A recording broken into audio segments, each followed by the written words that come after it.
Would you please welcome to the Putting You Over podcast, the Kaiju Standard, the Suplex Assassin, Alex Kane.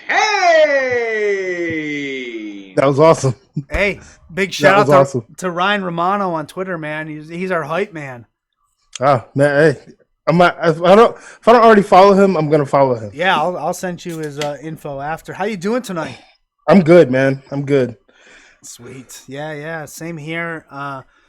Just we're kind of relaxing. It's quote unquote summertime. I just took my daughter to a softball game. They got crushed. And damn. It happens, But yeah. Oh well.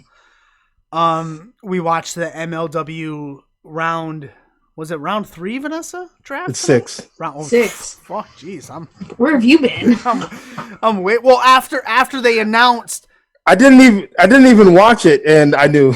after they announced the Suplex Assassin on round 2, I was like, it's done. It's done. I don't need to know who else is in this draft because now the draft is over.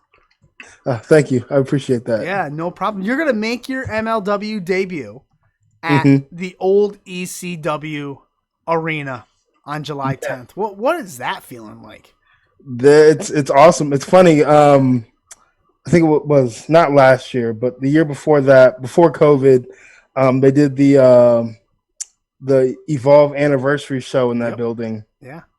And I can't remember exactly why I had to miss that trip, but I had to miss it for some reason or whatever. And like watching it on the network and like watching it back and seeing like, man, the place looks fucking awesome. And then, seeing my fellow like students and stuff and Fox and all that, be able to like go off in that building was cool. So to be able to now a year later? Yeah. A year later. It seems like so long ago. Yeah. Now a year later, I'll be in that building making my debut as a contracted professional wrestler. Now is that maybe you can't answer this question, but is that debut in the Battle Riot?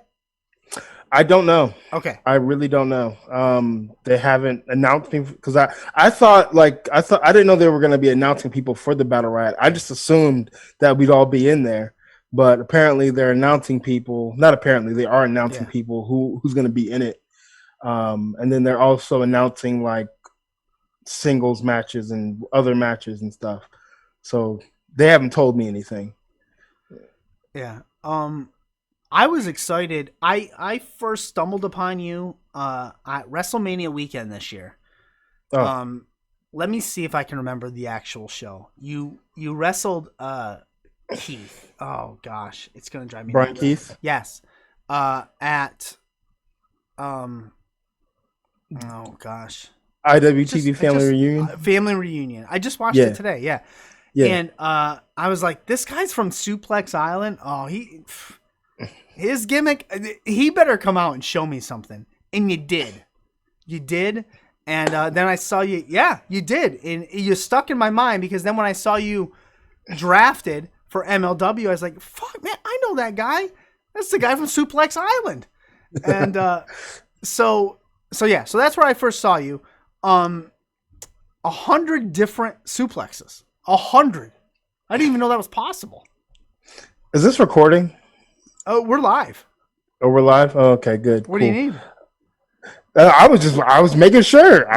We were live. Cool. It's past 9:30. Yeah. No, it's funny because a lot of we've stumbled across some people we have on the show.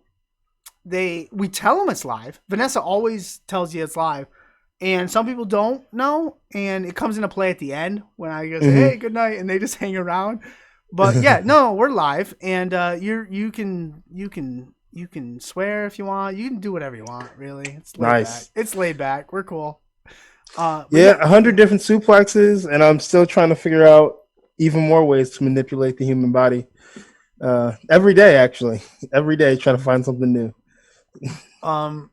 Is it like the Jericho list of like moves? Like I'm trying to think of how you could do 100 different suplexes. I'll probably never do. I don't know. Probably over the course of my career, I'll probably do about 100.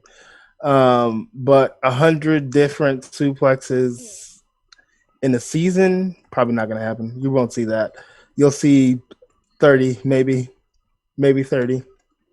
But I have my favorites, like the German suplex, gut wrench suplex, my finisher, the crash landing. Not Northern Lights. I like the Northern Lights. I don't like it all the time because like my thing is I don't bridge. I don't do the bridge. I don't care about people are always like you should bridge with something. I'm like I'm here for the impact of the move.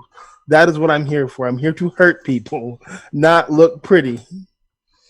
And it is impactful and powerful, and that's what stuck with me at WrestleMania weekend when I saw you. And I learned, I did some research. Not only with MLW, you're going to be with America's top team.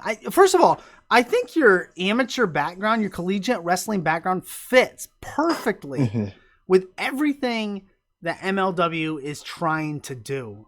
Is that that's the right fit for you, right? At this point? That's what when I was approached, that was my thinking. Like this literally fit. MLW literally plays to how I wrestle. Yeah, it literally plays to it. It's almost like a glove. And I'm just gonna put my hand in it like a glove. Who do you have your eyes on? I know we have the debut at the ECW arena, July 10th.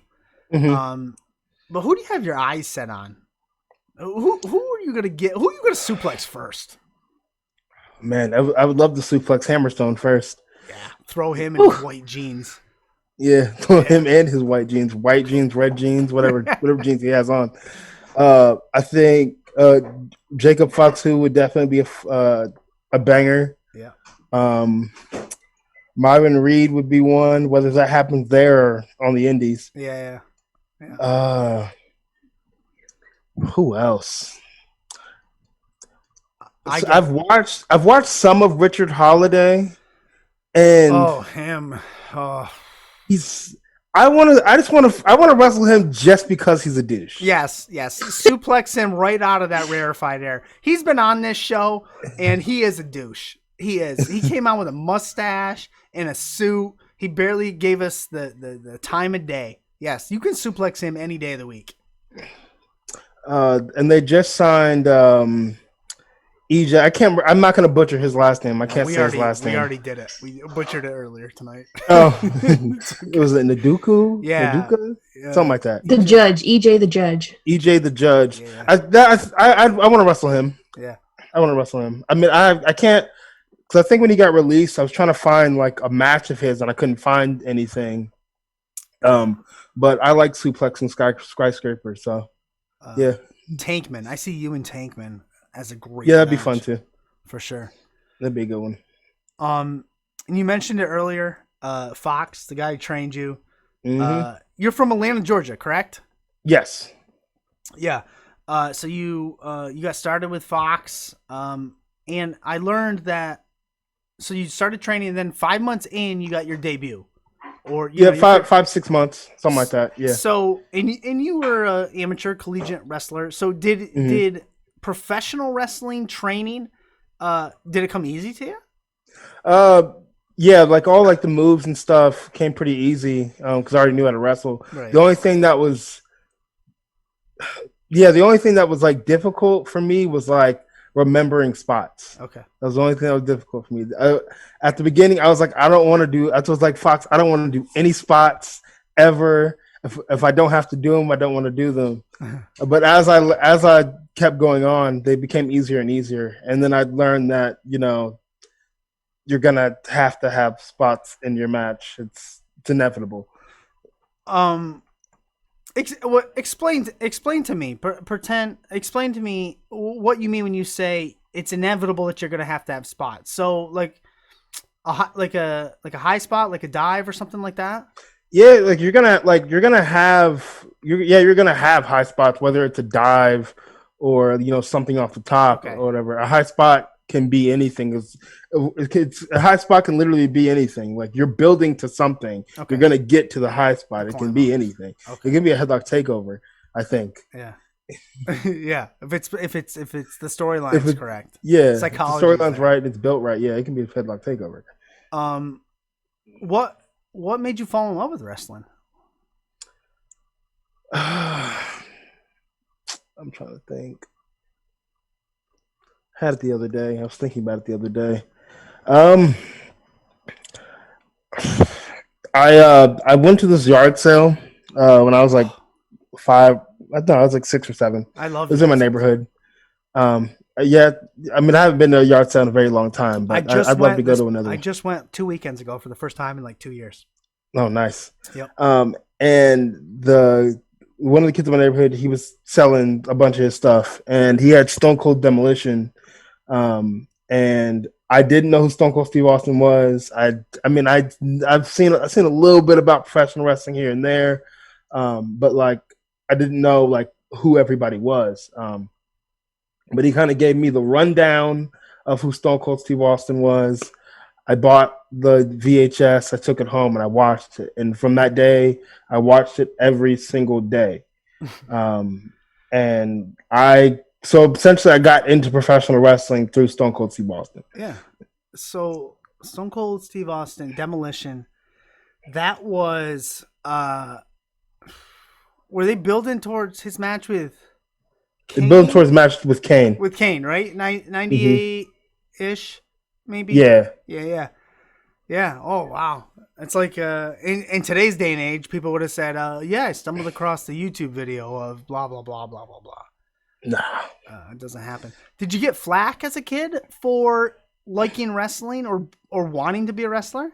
Yeah, I got a little bit. It never got like super, super bad as far as like getting flack for being a professional wrestling fan. Because like most of the kids that I grew up with were professional wrestling fans. It only got kind of bad when everybody started growing up, because you're supposed to grow out of being a professional wrestling fan or wanting to be a professional wrestler. Right. But I mean, like nobody ever tried to beat me up or anything. They would always talk crap about me behind your back, probably. No, I mean then they said it to my face. I was not nearly as big as I am now. I noticed that. Because let me see if I can get this right. You were wrestling Cole Radrick. Mm-hmm. Yes, I think that's who it was. And I noticed that you were not as big. Well, some of the matches I watched a ton today. You were not as big as you are now. You're big. You're a big man. And you weren't as big when you started. So so I could see people wouldn't bully you, pick on you now. Were you always did you want to get bigger? Were you always into that? I'm always into it, but I didn't quite figure it out until I graduated from high school. Okay. Because like before, like in high school, like they just told you to work out or whatever. And like people would tell you to eat, but it's like, what do I eat or whatever? I didn't think I could eat not anything, but didn't think I could eat anything.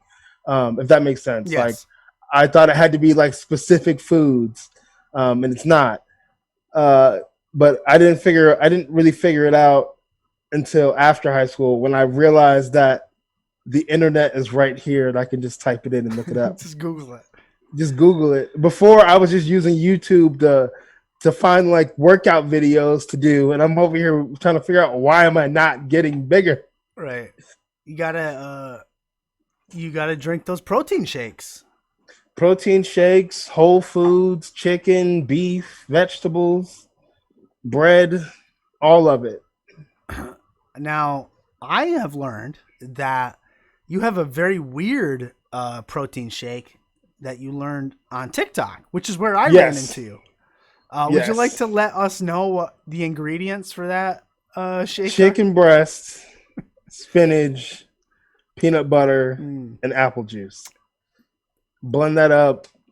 Bon appetit. Bon appetit. That's how you get Suplex Assassin size right there. That's how you get Suplex Assassin. It's straight protein. So you were a high school wrestler. What weight class were you? I think my freshman year I wrestled like 145. I wrestled between 145 and like 155. Okay. I teetered on 170 at one point, but between 145 and 152. No, those are my weight classes. That's insane. Because when I was in high school, I was about 150, and they wanted me, because that weight class, not many people, at least in my school, would go out for that weight class. So they would try to get me to do it, but I played different sports. And I didn't want to hurt myself. I was a pussy. But I'm literally still that way. I'm I'm not your size. I am now the same size. I guess I should have followed that path. Should have been a backyard wrestler. 145, 152 were like some of the hardest weight classes because the guys would cut down from like 190, 200. They'd just be massive, and I just be like, how? They run around in those sweatsuits. I remember that when I was in high school. The wrestling team, they'd always be running around in the sweatsuit. They just drop all that water weight. That couldn't have been good for you back then. It couldn't have. No, it definitely wasn't. I remember one tournament I had to cut weight for, and I went home after. So we had wore the sweatsuits and everything at practice, and I think I lost like 7 pounds then. And I think when I started that practice, I was like, I think I might have been like 160. It might have been 160. So I lost like 7 pounds in that one practice, and then I had to go home and like put like a trash bag, sweatpants, trash bags. That's right. Yeah, a shirt or two, a sweater, and then a hoodie on top of that, and jump rope in my basement for like 3 hours. And I can't remember how much weight I lost, but I remember I got down to 145. That night, and then I had to get in the shower. I took a cold shower. I had to put a box fan in my window. It was cold. It was the winter, so it's cold as crap outside. I had to turn that on blast and sleep in my underwear or whatever to shiver any other pounds away. Yeah, that's what it was. Shivering the weight off. That's what then say. I get to school, I weigh in, and then my coach is like, "Oh, you can't wrestle in that weight class." Son of a bitch. Because everything was like done like on like a weight schedule or whatever, so you could only weigh a certain weight each week. But like everything I ate just hit my stomach and just felt like it was just fire in there, like whoosh. Ridiculous, unreal. Yeah, I have 2 younger brothers, both twins. And when we were in high school, they were 3 grades below me. But when they hit like 8th grade, I think the wrestling coach would always go to them because they were twins, and they would have been the lowest weight class. They were strong and scrawny, and they wanted them to wrestle. That's what they wanted them to do. They said, "You be state champs, you guys can wrestle." Blah blah blah. And I'll remember it. I'll never forget it. And I've never been more proud of my life. One of the twins said, "Can I use a steel chair?" They said that to the athletic director and the wrestling coach. "Can I use a steel chair?" And they looked at him like, "Are you serious?" And he was dead serious. He's like, "F this." He was keeping it kayfabe. He's like, "F this. If I can't use a chair, I ain't wrestling." So there's we'll put them over for a little bit. Those losers. Yeah. When my first day of wrestling practice, that's exactly what I thought it would be. I was like, I walked in the room. I'm like, are we going to like the gymnasium or something? We just getting dressed here? What are we doing? Ring up. Let's go. Yeah. Let's do it. I'd be remiss if I didn't bring up Big Starks brand because we've had Billy Starks on here, and she's awesome. She's a great human. She's a great wrestler. I noticed you're part of the Big Starks brand, or I don't know how it works, but you were. What does Mouse mean to you? Mouse is man. Oh, I don't care for something. He's like, I have a dad, but he's like a second dad in a way, and like a mentor. He kind of helps me keep my head on straight when he can. Does that? Yeah. Yeah, when he can. He helps me keep my head on straight. He's passionate about the business. And he loves to see when men and women are out here getting it, like traveling, doing shows, making a name for themselves. And I think that's the coolest part about the Big Starts brand. Is it's not a faction or whatever. We're not out here running roughshod on promotions. It's a way to like put people on, and to have fun doing it. Because it's a parody of Big Baller Brand, right. So it's a fun way to do wrestling. Everybody, I hear a lot of good things about Mouse. Obviously, from Billy, she had good things to say. You have good things to say. He was all over WrestleMania weekend. Good human. We should get him on, Vanessa. Seems like a good human. I like good humans. What do you think we could see more of in wrestling? I think I hope that the trend of representation continues. Okay. Because like not just in independents. I mean, even in these bigger promotions and bigger companies, like just representation. Everybody needs to be represented because I really do believe wrestling is for everybody. Yes. There's a flavor for everybody on this planet, and if there isn't a flavor, well, you're fucked in. But I mean, if you're a reasonable human being, there's something out here for you. And like, I would like to see more plus size women in wrestling. Like WWE literally has like one on the main roster. One, we just saw her, and they fucked over her name. But yeah. Yes. Oh, two. Now they have two. They have Nia and they have Piper. And Piper. Yeah. I'm a Nia fan. Not many people like Nia. I do. I don't understand why people don't like Nia Jax. Like,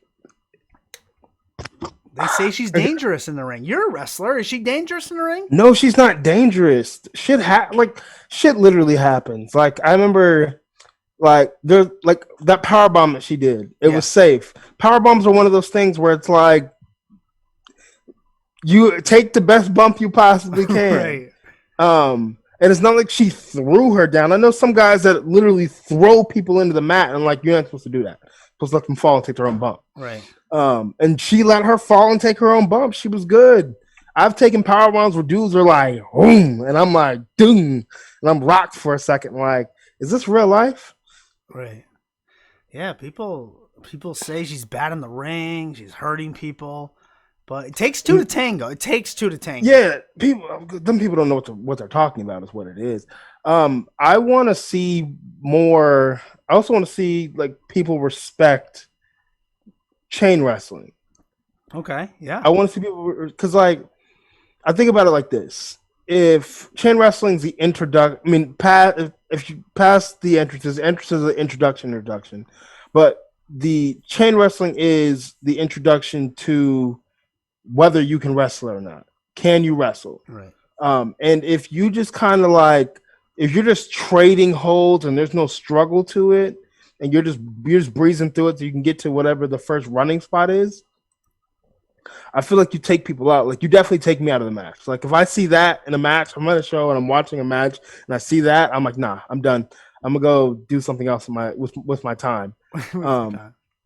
Because like because you have to do the wrestling portion of professional wrestling for all the other stuff that comes after it to matter. So if you do it right and you build that tension, and then when you do get to that running spot or whatever your high spot is, it means that much more than just, oh, we traded some wrist locks and then we did some rolly stuff and he got up and he arm dragged me and then we ran some. That's boring to me. It's boring to me too, which is why I watch MLW. But there's two statements that I've heard you say before that really stick with me, and I love them, and I'm gonna say them now. One of them is you said a lot of wrestlers say their character is just them dialed up to 11. That's not the case for you, correct?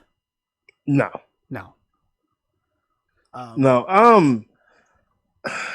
I mean, me personally, like, it took me so long to separate who, like, the real me from Alex Kane. But once I was able to, it made Alex Kane that much better because I kept trying. Because before I kept trying to be me dialed up to 11. I feel like that works for some people. Like it worked for The Rock, right, or whatever. Because I feel like The Rock is one of the people that has said it the most. It worked for The Rock. That's not going to work for everybody. When it comes to putting together a character, all you really need to do is find something that you. Austin Theory told me this. Find something that you think is cool, not something that fans think is cool, not something that your friends are going to think cool, not your trainer, nothing. Find something that you think is cool and something that if you were watching wrestling, that you would get behind, and you do that. Yeah, sounds good. It's great. I think what you said too makes a lot of sense to me. I could understand if it's The Rock or Austin and you just dial it up to 11, it makes sense. But if you can make that separation, you said it, and it makes sense in my head. We had Tony Deppen on here. He said the same exact thing pretty much. And it makes sense. If you can make that separation, then everything is copacetic. And the other line that you said, or I heard you say before, which I loved, we had Pollo Del Mar on here a couple times talking to us about several different things. And something that she always said was speak things into existence. And that's something you go by as well. Like you're speaking your success into existence. Yeah. Like I literally, like there's a lot of the matches that I've had on this, I don't even know what to call it. Is it a run on this run that I'm having right now?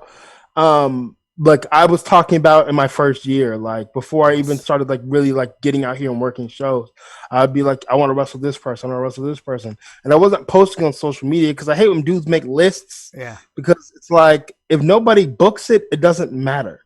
It's just exactly. You're just throwing stuff out there or whatever to get some likes. Yeah. But a lot of the matches that I've had, I've put that out there into the universe. Like, yo, I want this. Me being signed by MLW, I literally wrote that.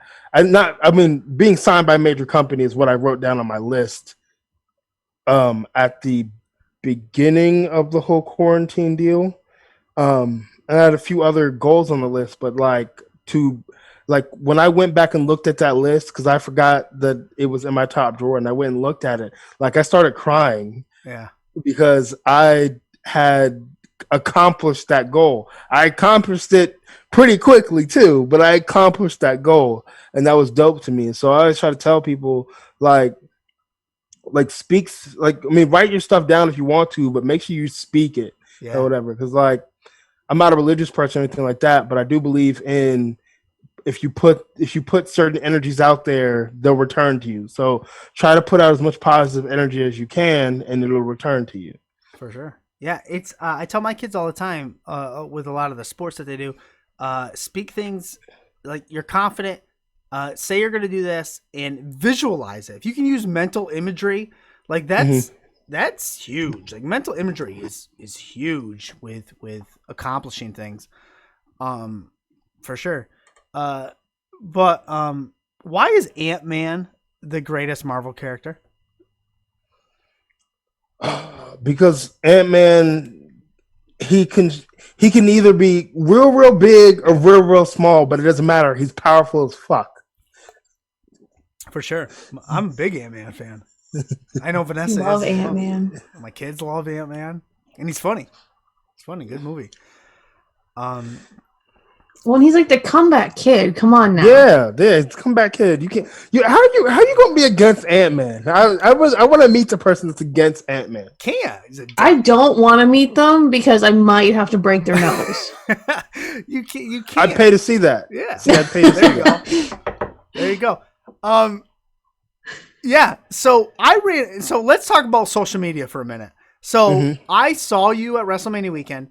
I saw you get drafted by MLW, but then I ran into you.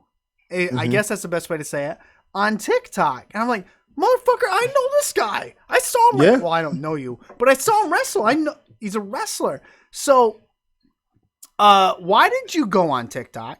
And how is it? Yeah, go ahead.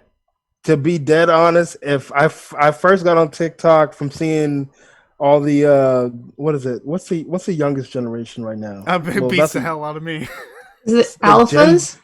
No. Okay, not Zeds? that. I think what is it? Gen Z? Oh, Z. Sorry, I'm Canadian. Yeah. Gen Z. Seeing Gen Z bully Donald Trump. That shit was hilarious. Yeah, whatever. So that's why I initially got on TikTok. It's just to see all of that craziness go on. Did you fall down that rabbit hole? Yeah. Oh god, man. Buckle up. It's going to happen again in a couple of years. That was insane.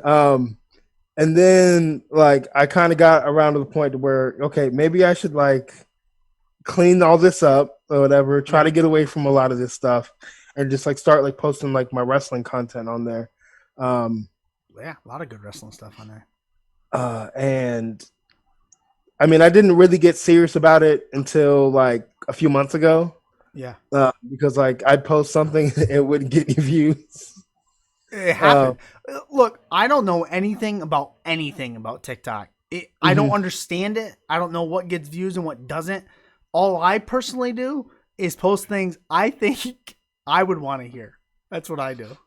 Yeah, that's kind of what I do. I post. Who doesn't want to see somebody get suplexed? I mean, I'm gonna put this out here, and then I think I've kind of found like a good like community of people. Perfect.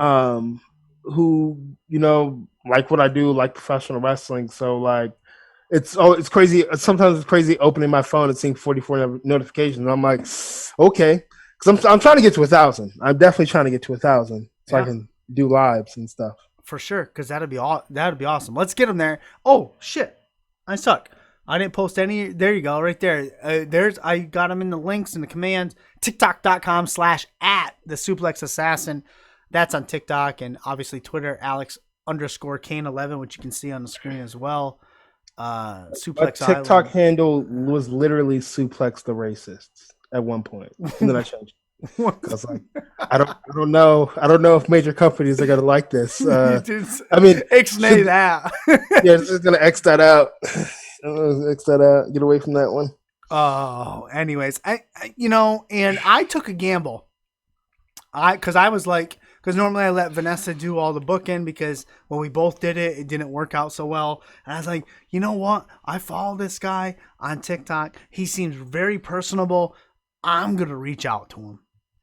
And, it happened and here we are. So, it worked out. Because one of the reasons I got on TikTok was to help the show a little bit, and it worked out. We got you on. So, awesome. Man. When people message me, I'm over here like, they want to talk to me? Yeah. Me? Really? Me?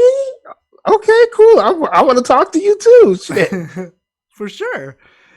Yeah, it was good, man. It's good stuff. I look forward to the whatever happens on July 10th, whether you're in the Battle Riot, suplexing people right over the top rope or whatever the case may be. I think you're a great fit at MLW. We're big MLW fans here. I think it's all going to work out tremendously. Dan Lambert, I'm a little little this on, but you, King Mo, that all works out. That all makes sense in my head. So I can't wait for all that to play out. But we are near the end of the spot for you. We're going to give you the mic, and you can put over anything you want. Big man, you can follow me on TikTok at the Suplex Assassin. He already did it, but I'm gonna do it again. Yeah. Follow me on Twitter at Alex_Kane11. Follow me on Instagram at the Suplex Assassin. Go buy my merchandise at ProWrestlingTees.com. Just type in Alex Kane. Because I'm the only Alex Kane that exists in professional wrestling. There you go. Yeah, that's all. That's all my plugs. Awesome. That's all my plugs. Phenomenal. Alex, you've been a pleasure to have on. You're welcome back anytime for any reason at all. And I'll see you around on the TikTok. Is that what the kids say? I'll see you on the talk. I'll see you on the talk. See you on the talk. Have a great night. Thanks for giving us your time. You too. Yeah, peace. Awesome. That's great stuff.